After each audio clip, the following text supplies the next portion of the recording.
3 দিন ব্যাপী মেলা হবে, সেখানেই তোমরা দুজনে তাহলে ব্যবসা করো। বেশ, করব। যে সবচেয়ে বেশি রোজগার করবে তাকে আমি 50 মোহর পুরস্কার দেব। রাজীব, মেলার শেষে আমার প্রশংসায় পঞ্চমুখ হবেন সবাই, দেখে নেবেন।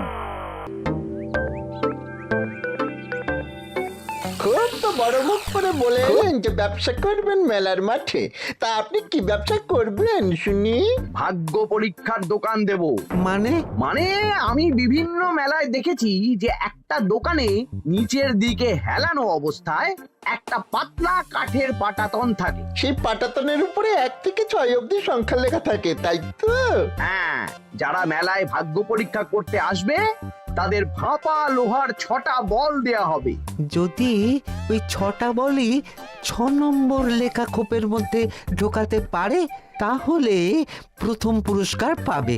আমিও ওটারই দোকান দেব, কিন্তু শুধুমাত্র একটাই পুরস্কার থাকবে। 6টা বল 6 নম্বর খোপের মধ্যে ফেলে কেউ যদি 36 করতে পারে তাহলে সে পাবে 100 মোহর উপহার। আরে খেলার জন্য কত মোহর লাগবে? 1 মোহর। আপনি কিন্তু জেনে বুঝে বিপদ ডেকে আনছেন। একজন কেউ ফেলে দিলেই আপনার হাত থেকে 100 মোহর ফসকে যাবে। আর এই মেলার ভিড়ে যদি আপনি পুরস্কার না দেন তাহলে জনতার একটা মারও ফসকাবে না। আরে সেই জন্যই তো তোদের পোষা। তোদের মধ্যে যে কোনো একজন ওই কাঠের পাটাতনের নিচে লুকিয়ে থাকবি। যখনই দেখবো কেউ 36 করে ফেলছে আমি গলা ঠাকরাবো আর তোরা কাঠের পাটাতনটা হালকা করে নিচ থেকে নাড়িয়ে দিবি। এটা তো দারুণ বুদ্ধি। কি বলছো গোপাল, তুমি আখের রসের দোকান দেবে? হ্যাঁ, এই গরমে আখের রসের বেশ চাহিদা। তোমার বানানো ওই যন্ত্রের চাকা ঘোরাবো আর আমার ভাগ্যের চাকা ঘুরবে। সে ঠিক আছে, আমার কয়েকটা যন্ত্র বানানোই আছে। তুমি না হয় মেলায় ব্যবহার করো 3 দিন। ব্যাস, আর চিন্তা নেই। এবার শুধু জমিয়ে আখের রস বিক্রি করব, সাথে বিভিন্ন মশলা, বরফ আর পাতিলেবুর রস দেব।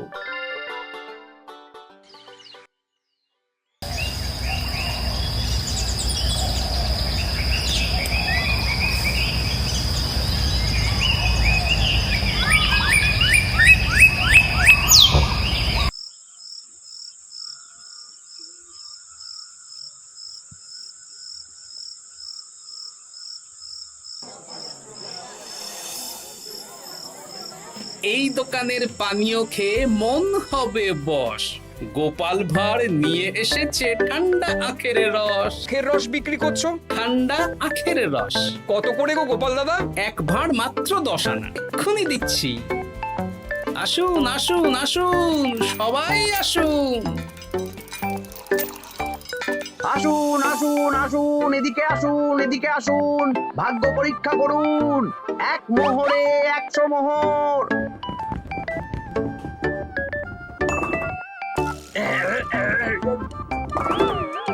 ভাগ্য পরীক্ষা করুন। মন্ত্রী মশাই বলেন কি 1 মোহরে 100? তুমিও ভাগ্য পরীক্ষা করাবে নাকি? একবার বাজিয়ে দেখতে দোষ কি? দাও আখের রস খেয়ে বরং চলে যাই। এই তো হয়ে এসেছে। এই নাও, ধরো।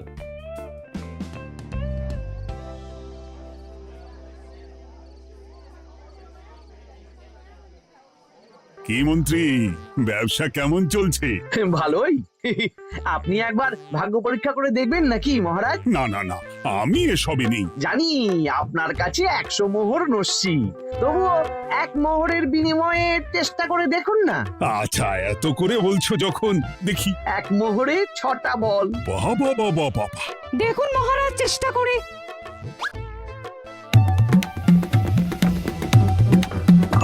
এই তো একটা 6 পড়েছে, আবার চেষ্টা করুন। জয় মা জয় মা, আবার 6। সাবাস।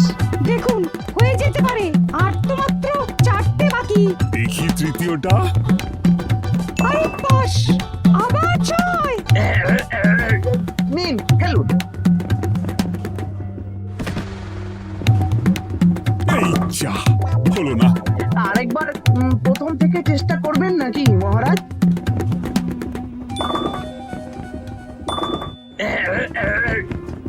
না, এবারেও হলো না, 2 মোহর জলে। অন্য সব জায়গায় বাকি সংখ্যাতেও পুরস্কার থাকে, আপনার এখানে নেই কেন? আমার এখানে ধামাকা পুরস্কার, তাই বাকি আর কিছু রাখিনি। 36 করতে পারলেই 100 মোহর। এই নাও মন্ত্রী, 2 মোহর।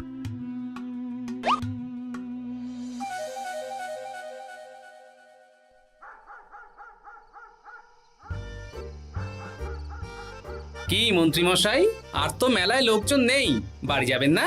তুমি যাও না, আমি একটু পরে যাব। বেশ, আমি এগোলাম।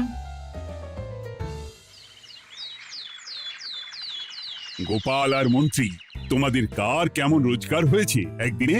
মহারাজ, কালকে আমার 7 মোহর 20 আনা রোজগার হয়েছে। আমার 70 মোহর, কিন্তু খরচ কিছুই হয়নি, কারণ কেউ 36 করতে পারেনি মহারাজ। বাহ বাহ বাহ! আমি তো বলেছিলাম, আমি যখন ব্যবসা করব, গোপাল আমার ধারে কাছে দাঁড়াতে পারবে না। বেশ, এখনো তো আজ আর কাল 2 দিন মেলার বাকি আছে। 2 দিনেও আমার 2 কানা করিও খরচ হবে না, শুধুই রোজগার। গোপাল যতই প্রচার করুক আর যতই ভালো আখের রস বানাক না কেন, আমার ব্যবসাকে টপকাতে পারবে না। ঠিক আছে, আজকে আমি একবার ভাগ্য পরীক্ষা করে দেখব। আমার দোকানে সুস্বাগতম। নাও সেনাপতি, চেষ্টা করে দেখো। দিন বল। আমিও সেনাপতির খেল দেখতে এলাম। প্রথম বল। এই যে গড়িয়ে গড়িয়ে গড়িয়ে 6 নম্বর, সাব্বাস সেনাপতি। আবার 6, তৃতীয়, চতুর্থ, পঞ্চম, আরেকটা ফেলতে হবে। নাও সেনাপতি। ষষ্ঠ বল। এই যা, হলো না। এটা কি হলো? আবার চেষ্টা করো তো সেনাপতি। হ্যাঁ, 3টে হয়ে গেছে, এবার 4 নম্বর। এই যা, 4 নম্বর চলে গেল। চলুন মন্ত্রী মশাই, পুরো মাঠ ফাঁকা, একা একা মশা মারবে নাকি? আমি পরে যাব, তুমি যাও তো। বেশ। ব্যাপারটা কি? আমাকে তো নজর রাখতে হচ্ছে। না, একটা গাছের পিছনে লুকিয়ে পড়ি, মন্ত্রী মশাই গেলে ওনার পিছু নেব। দেখুন মন্ত্রীমশাই, পরপর 2 দিন আমি পাটাতনের নিচে ছিলাম। আগামীকাল ঘটাকে থাকতে বলুন। বেশ, তাই হবে। আর অত জোরে গলা খাঁকড়াবেন না, কেউ যদি সন্দেহ করে ব্যাপারটা বুঝে যায় মুশকিল হয়ে যাবে। আরে কেউ বুঝবে না, অনেক রাত হলো, চল চল চল চল চল। আচ্ছা, এই ব্যাপার। তাই ভাবি 2 দিন ধরে একটাও কেউ পারলো না কেন? কাল আমিও মজা দেখাবো।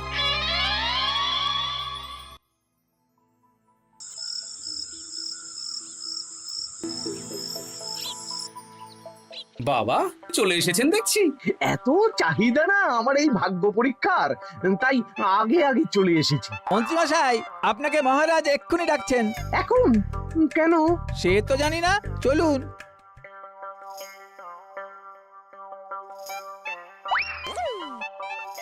এই বেটা ঘটা, এবার বেরো। এ কি গোপাল দাদা, তুমি? হ্যাঁ আমি। খুব চালাক ভেবেছিস না? মন্ত্রী মশাইয়ের খেলা আজকে শেষ। প্রহরী, একে ধরে নিয়ে যাও।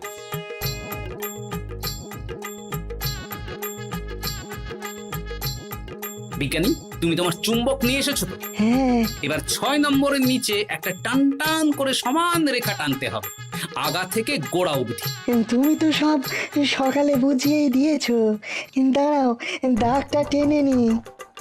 একদম 6 নম্বর খোপ অবধি যাচ্ছে, সেই অনুযায়ী টান টান করে দাগ টানো। টানছি, তুমি বাইরে নজর রাখো। নজর রাখছি। কাজ হয়ে গেছে, তুমি একবার অনুশীলন করে দেখে নাও। হ্যাঁ দেখছি। শুরু করো। শুরু করছি। একদম পাক্কা আছে। দূর, কেউ ডাকেনি, অকারণে সময় নষ্ট করলো। কতগুলো খদ্দের ফিরে গেছে কে জানে। কি হলো মন্ত্রী মশাই, এত রাগ কিসের? রাগ হবে না, ওরই বেটা আমার সাথে মজা করছিল।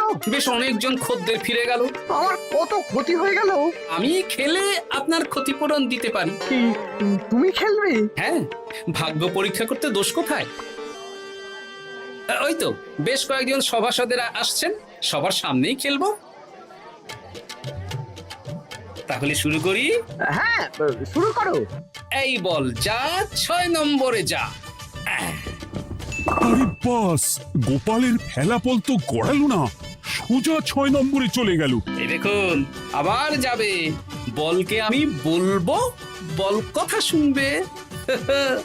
এই বল যা তো 6 নম্বরে যা। আবার 6 আবার 6। আবার 6 কি এটা কি হচ্ছে? যা বল এটাও 6 নম্বরে যা। আবার 6, 100 মোহর। হ্যাঁ, এটা কি করে হলো? দিন মন্ত্রী মশাই 100 মোহর দিন। ইয়ে, না মন্ত্রী দাও বলছি। আমি আবার খেলবো। 6। আবার 6 আবার 100 মোহর। আর নেই। এই ঘটা, আর কি করছিসটা কি? ঘটা নেই মন্ত্রীমশাই, আমি আছি। আর আছে আমার চুম্বক। মানে মানে তোমার কারসাজি ধরা পড়ে গেছে মন্ত্রী। গোপাল আমাদের সব বলেছে। হ্যাঁ, আপনি যেমন ছলনা করে ভাগ্য পরীক্ষার ব্যবসা করছিলেন, তেমনি গোপালও ছলনা করে আপনার ব্যবসা উল্টে দিল। তাহলে শেষমেশ কে জিতলো? হাসির রাজা, জ্ঞানীর রাজা, রসিক রাজা গোপাল ভাঁড়। লোকের ভাগ্য পরীক্ষা